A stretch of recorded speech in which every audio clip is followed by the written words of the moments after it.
Dans l'univers de Naruto, la puissance ne fait pas tout.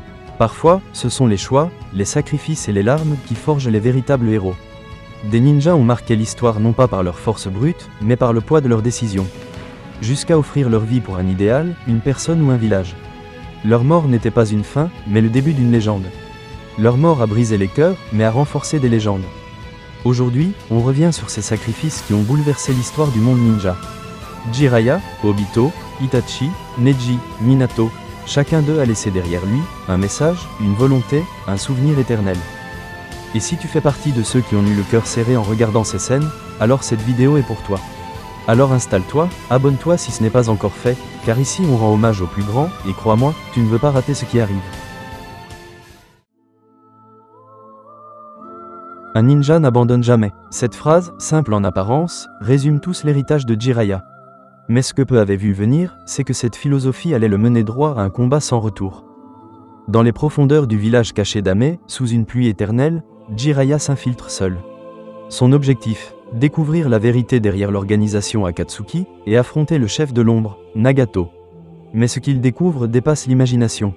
Ce n'est pas un ennemi, mais 6, contrôlés par un seul esprit, celui de Nagato, son ancien élève. Imagine le choc, le maître face à son élève, le rêveur face à la désillusion. Jiraiya, l'homme qui croyait au destin, se retrouve confronté à la preuve que tout a échoué.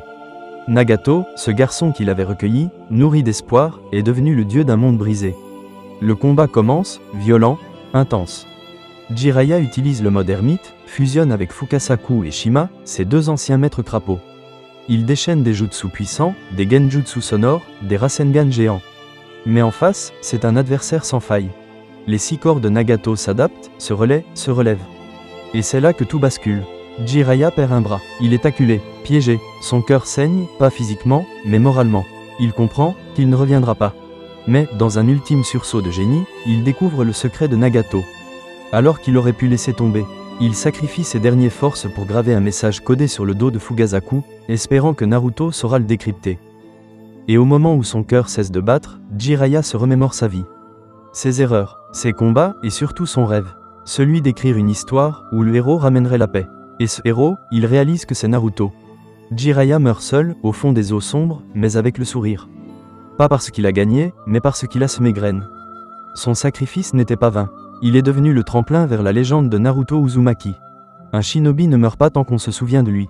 Et à jamais, Jiraiya Sensei vivra dans le cœur de Konoha, et dans celui de tous les fans. Obito Uchiha, le shinobi qui aurait dû mourir jeune, mais dont le destin fut bouleversé, brisé, puis illuminé. Autrefois, un jeune garçon souriant, rêveur, amoureux, déterminé à devenir Hokage. Mais comme l'a dit Madara Uchiwa, les choses ne se passent toujours pas comme on le voudrait.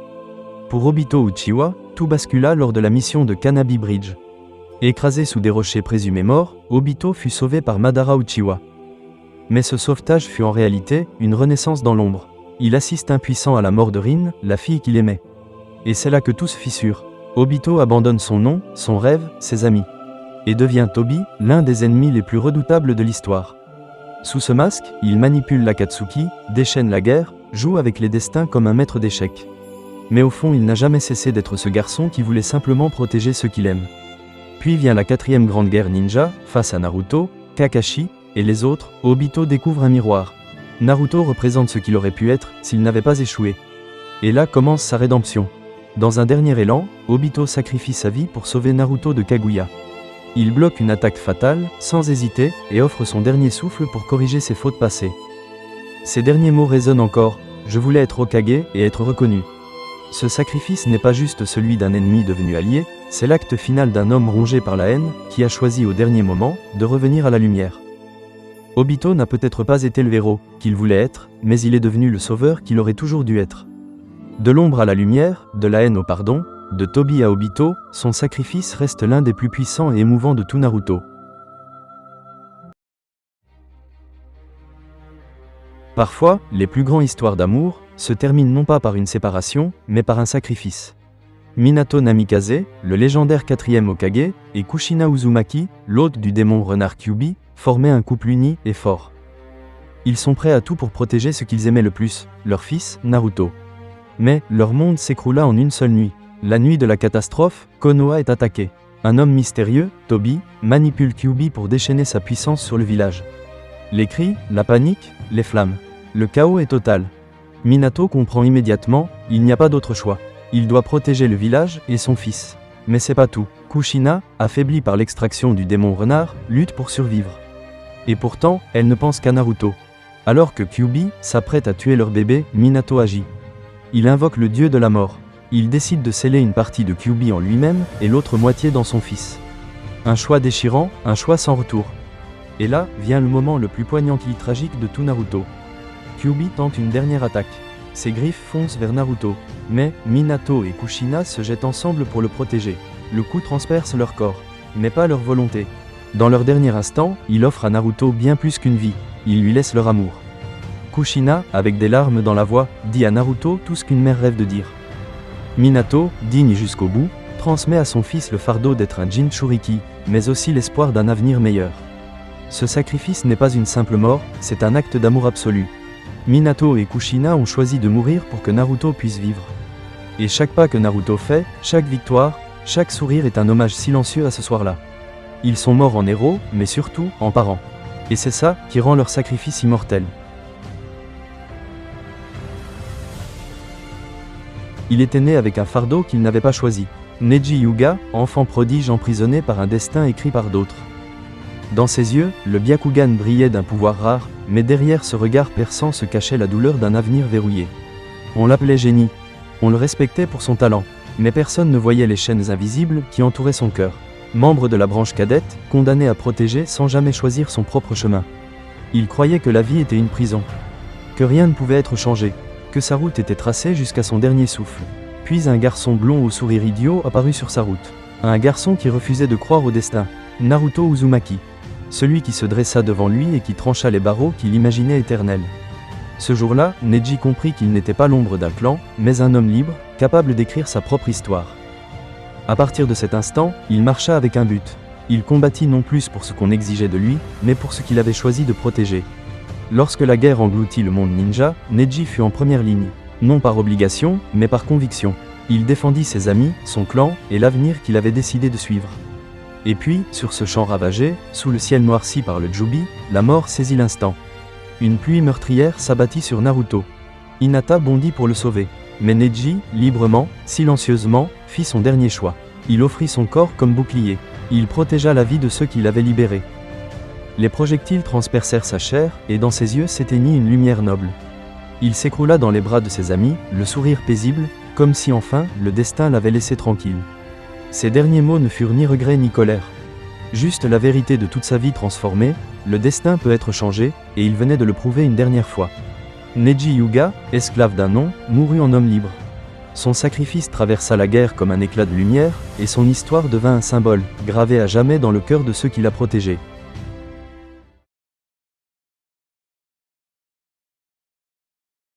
Il était né prodige, enfant silencieux dans une famille vouée à la gloire. Itachi Uchiha, celui que tout le monde admirait, et que personne ne comprit jamais. Dès son plus jeune âge, il avait vu trop de choses.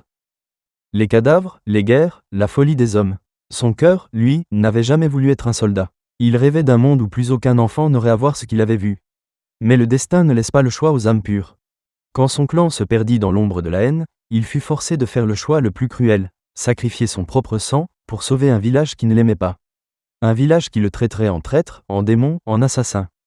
Il porta ce fardeau seul, sans se plaindre, sans jamais demander pardon. Et au milieu de toute cette nuit, il garda une seule lumière, son petit frère, Sasuke. Le dernier espoir, la seule personne qu'il aimait plus que sa propre vie. Alors Itachi devint le monstre que le monde attendait. Il effaça son sourire, il étouffa son cœur. Il choisit l'exil, la solitude, la douleur sans témoin. Chaque souffle était une torture, chaque battement de cœur affirmait sa condamnation. Il marcha dans les ténèbres sans jamais perdre son chemin. Jusqu'au jour où son corps, affaibli par la maladie, par les secrets, par les larmes jamais versées, dut faire face à l'inévitable. Son dernier combat, son dernier regard, son dernier pas vers son frère. Et à la fin, alors que la pluie tombait sur le monde qu'il avait protégé de l'ombre, Itachi ne brandit pas son kunai. Il leva la main vers Sasuke, et de son doigt tremblant, il effaça toute la haine en touchant son front. Le même geste qu'autrefois, quand tout était encore simple, quand il était juste un grand frère. Puis il s'écroula, sans bruit, sans regret. Il n'était plus le démon qu'on accusait, mais un homme qui avait tout donné. Un frère qui avait choisi l'amour au prix de sa propre existence. Itachi Uchiha mourut comme il avait vécu, seul dans l'ombre, mais guidé par la lumière. Ils sont tombés l'un après l'autre, sur des chemins différents, mais guidés par la même flamme. Neji Hyuga, celui qui a brisé ses chaînes, et a choisi sa mort comme un homme libre. Itachi Uchiha, le monstre aux yeux rouges qui n'a jamais cessé d'aimer dans l'ombre. Jiraiya, le vieux sage insouciant, rêveur jusqu'au bout, mort sans regret, en écrivant l'histoire des héros. Minato Namikaze, le père silencieux, prêt à sacrifier sa vie pour offrir un avenir à son fils. Et Obito Uchiha, l'âme brisée de douleur, qui a tenté d'éteindre le monde avant de se souvenir de la lumière qu'il portait jadis. Ils sont partis, mais leur mémoire continue de battre à travers nous. Chaque choix qu'ils ont fait, chaque larme, chaque sourire, a sculpté le monde que Naruto a juré de protéger. Alors si toi aussi tu veux marcher avec eux, si tu veux comprendre leur vie, leurs sacrifices, leurs combats, assure-toi de t'abonner à la chaîne, d'activer la cloche, parce que tant que nous racontons leurs histoires, tant que nous partageons leurs souvenirs, ces héros ne mourront jamais vraiment. Leur héritage vit à travers toi, à travers nous, à travers chaque ninja qui rêve, qui se bat, et qui ne renonce jamais.